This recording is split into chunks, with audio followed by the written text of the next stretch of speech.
kuona lollipopu zviriko here. Unenge urkurima mumunda mangu,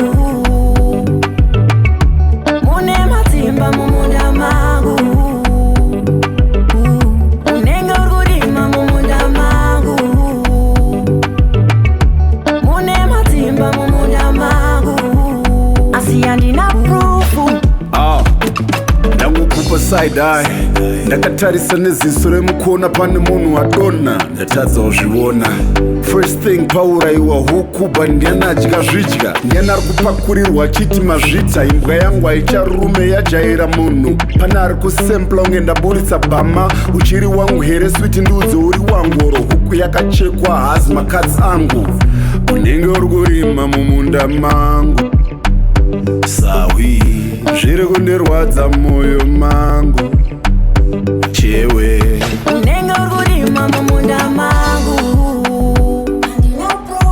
mune matimba mumunda mangu.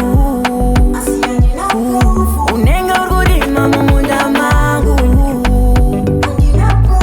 mune matimba mumunda mangu. Kundinyengedza pane vamwe uchinditengera wawa cherechedza. Hakuna mumwe ari kuziva zviri kumba, uchindifenza apa mumwoyo urireza.